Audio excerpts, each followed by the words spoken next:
What's good, y'all? I am Kyreek Woods, aka Coach Reek, and I'm a certified health coach. I teach people on how to start and maintain their journey of health, but today I'm going to share with you all how I started and maintained my own journey and how it has changed my entire life. So now I'm going to give you guys a bit about my background and where I'm from. So I grew up in Upper Marlboro, Maryland, right outside of DC. But my parents are from, my mother, Andrews, South Carolina. My father is from Jacksonville, Florida.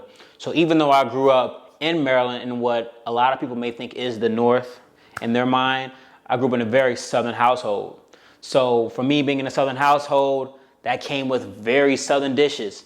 Now today I'm 100% whole food, plant-based, but back then, none of that was there. I grew up eating Perlo, mac and cheese, ribs, coon, deer, wild hog. I mean, anything you can think of, I ate that. You know, I truly was a low country South Carolina boy in my mind growing up. I grew up hunting and fishing throughout my entire life. I know how to skin my own deer, clean my own hog. I know how to skin a catfish. I know how to clean bass, brim. I could do all of that. So for me, having that kind of lifestyle growing up, it came with the price, not even knowing. So growing up, I suffered with severe eczema from head to toe and bronchitis. I can vividly remember being in kindergarten, being on a breathing machine at night just so I can go to sleep, but waking up with the worst eczema you can even think of. I mean, having dark circles around my eyes, my forehead, the back of my neck, my arms. I mean, it was just bad. But throughout that time, I visited the doctors, and this doctor, and they all told me the same thing.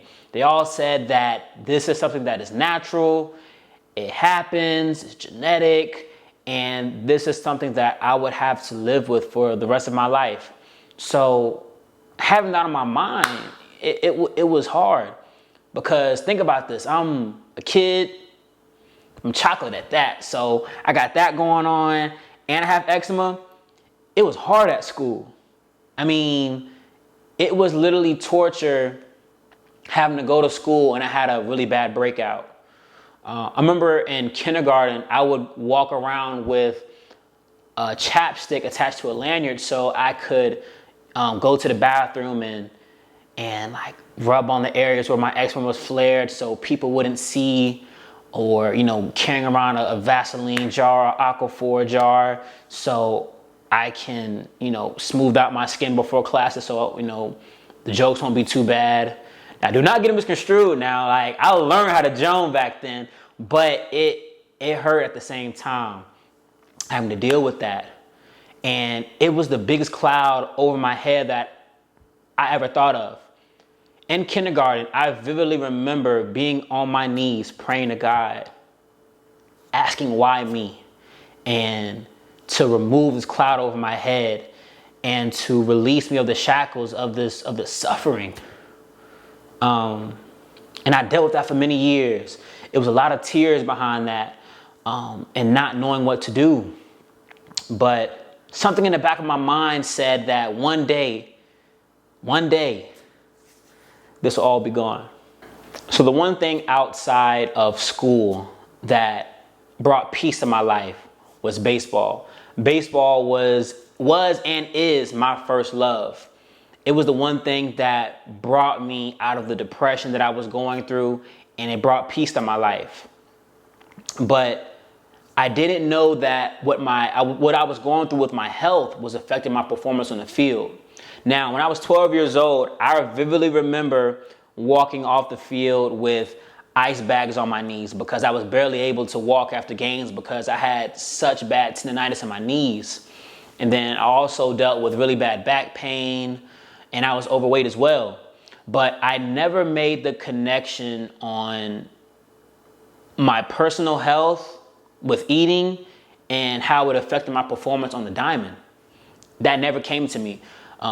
Everybody around me was always getting ice on their knees or ice on their shoulder. I mean, it was an everyday thing. So I never made that connection. So with all the health issues that I was dealing with, it continued all the way to college. So I started my first and freshman year at Florida A&M with the Rattlers, and this was my introduction to manhood in my eyes.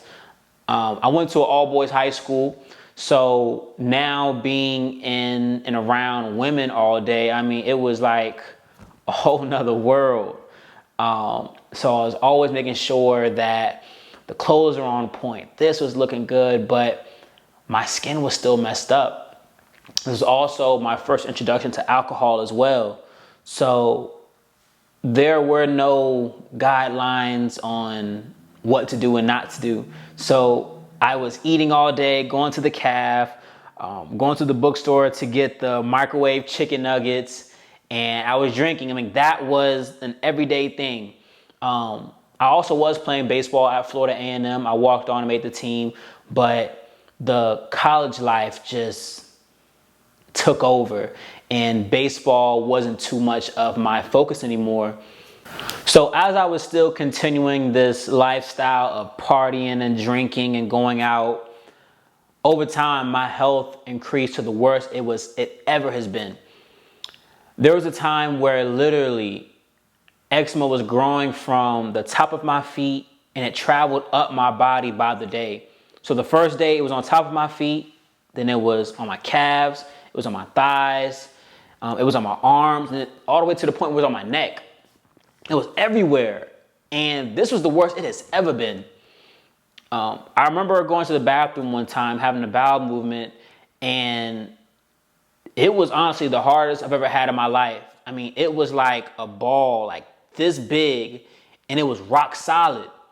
And it just freaked me out. It was like, man, like what's going on? So during this time, I had to be extremely constipated. Also at night, I would be in a bed just filled with sweat at night. I would wake up and I'd just be in a pool of sweat, and it would be my dead skin all over the bed. You know, I had to wash my sheets every day, and it was just completely embarrassing. But one day, the prayers that I was asking and begging for came to light. It came to light September of 2017 on a Thursday night at FAMU. This documentary was going all around on campus. Everybody was talking about it, and the girl that I was dating at the time told me about it and said that we should watch it. So that night, I watched the documentary, What the Health. I did not know that that documentary would change my entire trajectory of life. After watching that documentary, I was filled with so much anger and pain to think that, well, not to think, but to learn that we've been played on by large corporations for $1. People are out here suffering for $1. A few months prior to that documentary, a loved one of mine, my Uncle Wesley, passed away. But not only that, I was thinking about all the other funerals I've been to for heart attacks or diabetes or for cancer. And I thought about all my other friends and people around the nation who have lost loved ones to issues that could have been prevented a long time ago. But we've been dumbed down for profit. And that broke my heart. But not only that, while watching the video and listening to people and their transformations and what they did, eating fruits and vegetables and being active and how that changed their life, that woke me up. From that day forward, September 2017, on Thursday night, I never had beef, chicken, or pork ever again. From that day forward, never again. But I remember the first meal I had that was major for me to say, you know what? I'm choosing my life and I'm choosing more life, correct? So the one thing I had was baked fish, because on Friday we normally have fried fish Fridays at FAMU, but this day I decided to get baked fish, broccoli, and rice. That's how this whole journey started. So my journey started with food. So during this time, for the next year and 5 months, I was still pescatarian, vegetarian, still consuming the fish, the dairy, and the eggs, and all the bread. But during this time, I felt so much better than I've ever felt before in my life. My skin was much clearer. I had much more energy. I lost body fat. So for once in my life, I felt that I was putting the missing pieces together. But during this time, I also was letting go of my memory with food, because it's hard taking yourself away and being the outcast when you go back home. Not being able to eat mom's cooking and grandma's cooking. Things that I've been eating all my life that I love to sit down at the table and share this food with. But now for once in my life, I'm saying, hey grandma, hey mom, hey, I don't do this anymore, but I'll take this. But in February of 2019 was the time when I went all the way plant-based. Now, when I first started, I was still consuming the faux meats, the Impossible, the Beyonds, but my health was so much better than what it was before. Now, this was during the time during my baseball season. And this was the best I've ever played in my life. I remember I had a game when I hit a home run, dead center, barely swung, diving catches. I mean, I was running circles around everybody. But that game, before the game, I had brown rice and spinach. And I felt so strong. I felt like I could pick up a tree, and it showed in the diamond. But while at my new school, Claflin University, a lot of people made fun of me because of what I was doing, but in my mind, I knew I wasn't crazy because I felt better. My skin was clear for once. I had more energy. My time on the baseball field was even better. So I knew it wasn't crazy. But while everybody at first made fun of me because what I was doing was different, they then started asking me questions because they would see how I would perform on the diamond. They were seeing how clear my skin was and how good my body was looking at the time. So I'm forever grateful for the people who might have joked with me at the time, but I knew that at the same time I was impacting lives. So in 2019, I ended my year off on an amazing note, but the following fall, I blew my elbow out. And I had to get surgery, Tommy John surgery, so I was out for the next year. So during that time, I was rehabbing and focusing on coming back to a new year to hopefully get drafted and all those things. But in July of 2020, I got the phone call of my grandfather being in hospice, taking his last few days of life. And I didn't know what I was going to see when I was going here, but I remember walking into his room and my aunt telling him that I was there. And keep in mind, he's already seen everybody. But when I came, this man almost jumped out of his bed to see me. And he said, Kyrique, where are you now? Kyrique's here. And he said, man, I couldn't go to sleep without seeing you first. And man, the tears just started falling. But then he had asked me, he said, Kyrique, you still playing baseball? Keep in mind, he had a stroke, so he's barely able to talk. But I'm able to pick up what he's saying. I said, yes, sir. He said, man, you gotta keep swinging, just keep swinging and keep swinging. He just kept saying that until his voice faded out, to where he couldn't talk anymore. But I understood what he was saying, that no matter what, man, just keep going. But from looking at my old man laying in that bed like that, suffering, I remember the nurse injecting him with some fluid. He's in there yelling when they would inject him with this fluid. From that day forward, I threw away baseball. I could have played my last year in college, but I knew that there was something much greater than me that I had to pursue. Watching my grandfather suffer like that, I then became Coach Rique. So in my last semester of school, I was just a rebel. I was going to class, not even wanting to hear anything. I didn't want to talk about what we were going over in class.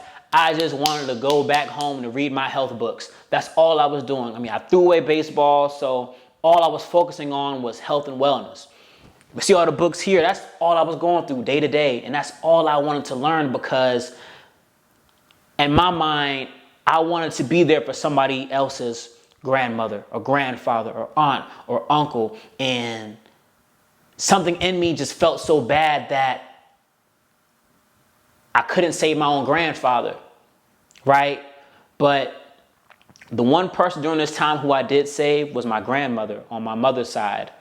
I got a phone call one day after my grandmother's open heart surgery. She called me, she said, Kyrique, I'm ready. From that day forward, that woman works her ass off.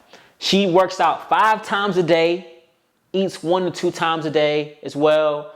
And she's lost so much weight. Her blood pressure's on point. And the doctors are mesmerized. And that was all for me taking time out of my day to educate myself even more on health and wellness to the point where I was able to help my grandmother. Now keep in mind, she's been going to doctors left and right, and they're just pushing pills. But I was pushing health with my grandmother, and just from a little amount of knowledge I had at that time, helped me save her own life. So I knew that what I was learning and going into was something bigger than me. So today, I just kind of wanted to give you guys a small background on how I got to where I am today. Now, of course, there's so much more that I have to talk about in between that, what I've learned, what I do now, how I help coach people to change and save their own lives. But today was just an intro on me. But I'm here to help you, your grandmother, your mother, whoever in your life that you truly love. I'm here to educate you guys on what I've done in my own life and what I'm still doing to further my knowledge in health and wellness to hopefully help out one of you guys one day. So we're going to grow and learn together. But thank you for listening and tapping in. And I love you guys. More life.